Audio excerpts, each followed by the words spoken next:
Now, Ricky, one of the great things about your life, which I remember a bit, is you get to go around the world. You get to go to different countries, and you can see countries that can do it in 15 months. I'm not asking you to name them. You can see other countries that take longer. So when you look at this issue of building base-level, next-generation digital connectivity, what are the 3 key lessons that Nokia would share with any country, any regulator, any politician, any corporate, that if you get these things right, you accelerate to the world that Rish is talking about faster and quicker? Yeah, great question. I think first is reality is we live in a highly regulated telecoms environment, right? So our technology is regulated by standards like 3GPP. And so the role of the regulators and governments is really important, because you have to bring the barriers of entry down to allow that investment to flow into a country. And I talked about this earlier. I think one of the key ones, of course, is things like spectrum. And I have to say, the regulator, the government here in Saudi did a fantastic job that when allocating spectrum, it provided some concessions there to incentivize operators like Mobily to go and build networks outside of the dense urban environment. So those sort of progressive type thinking is really important, because you need to stimulate that. The reality is we work in competitive environments. Globally today, what we're starting to see is that most countries consolidate down to typically three mobile operators. We have smaller MVNOs, but the cost, the capital intensity of building these networks is massive. And so I think the real challenge for operators around the world is, how do I spend all that money, invest in building these networks, and still get value out of that as a return? So the real challenge for my friends in the operator side, and even for our business, is as traffic continues to grow exponentially, the revenue remains relatively flat, and so we have to continually drive down costs. So I think there's a real challenge for us here with regulators and governments around how do we equally share access to that technology and make sure that the companies who are investing in that technology get a fair return on that investment. I have to confess, in one part of my previous life, I ran an auction for 3G spectrum, and which was very successful through the lens of how much money it raised. But at the time, all the bidders said to me, the real question is, what will be the economics of 3G? So what are the economics of 5G looking like, sitting here in 2022? What's your view on that? I think the economics of 5G is very interesting, and actually I'll come back a little bit to the industrialization. I think this is the first G where we'll actually see it's going to be an enterprise-led technology evolution rather than a consumer-led. So, of course, 5G is great for faster mobile broadband. We can all watch our cat videos much quicker in high definition, and that's wonderful. Probably doesn't really help with productivity. But with 5G, what we are seeing, to my guests, my colleagues here, earlier point is that we're applying this in an industrial landscape. So Bell Labs did some research that said today, as much as 70% of the world's enterprises are not digital yet. So we have a massive opportunity. But we're already applying 5G technologies in the enterprise world, and it even goes back to Shrish's world, is we are already doing some of that virtual world in the enterprise environments. So we have digital twins. So Lufthansa is working with Nokia on doing maintenance of aircraft engines from a desktop. You don't even have to go and look at the engine anymore. I built a digital twin. You have augmented reality goggles and glasses, as Shrish said, where our technicians are out in the field doing this work with someone telling them remotely about what they see and how to fix problems. So I believe one of the big economics of 5G is going to be bringing the technology we develop in the enterprise actually into the consumer world, and the merging of those two will be quite different to the previous Gs. Very interesting. Great to hear that Bell Labs is still predicting the future. Ahmed, can I ask you a question?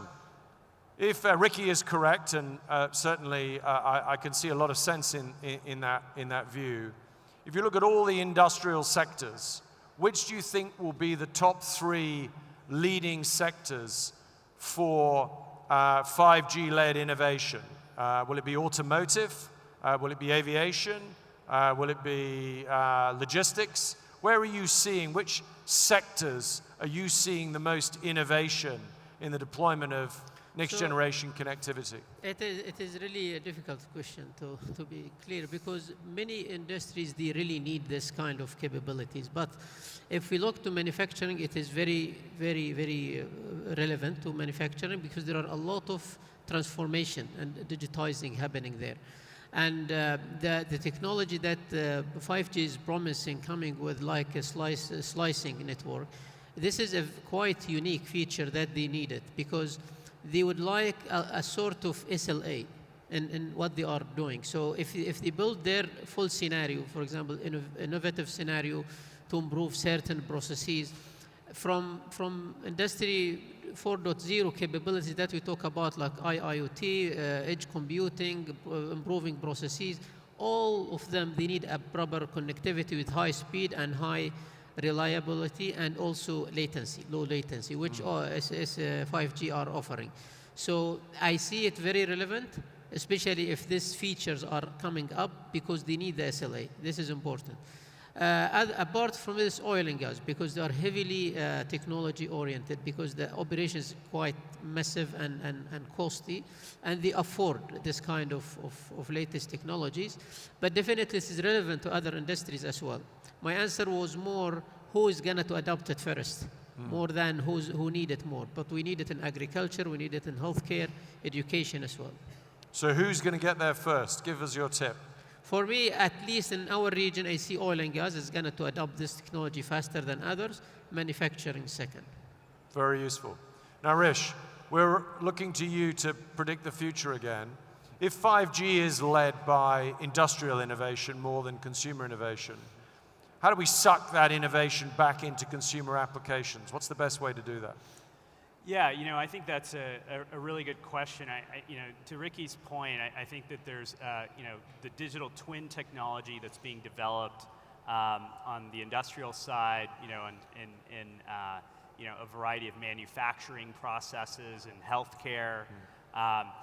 All of those things, again, flow through to the consumer side, just in terms of, if you look at a company like Magic Leap that's, again, developing hardware, and developing a lot of IP there in terms of what they're doing on the enterprise side, I think that seeps into the hardware that's going to be coming out for consumers as well. So I do agree that the military and industry is really innovating a lot in terms of the software, the hardware, and aspects of connectivity. But I also do think that there is this bottom-up approach that we've seen in technology over the last 10, 20 years in terms of consumers out there, whether they're picking up an Oculus Quest or playing a game,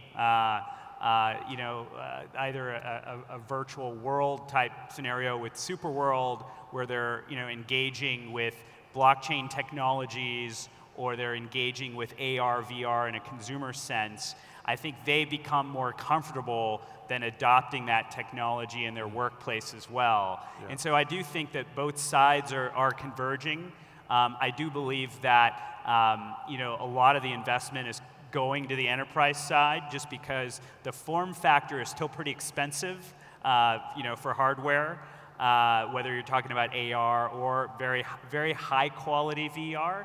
But that price point is coming down. So, I do think that as we all realize that we have to be more virtual, and the last 2 years with COVID, I think we're becoming more comfortable with that. And so, as we in our daily lives are interacting with these technologies, whether it's AR, VR, whether it's blockchain and NFTs and all these technologies that are now coming to the forefront, I think we're feeding that to the corporations that we work for or engage with in our daily lives as well. So it's coming from both sides.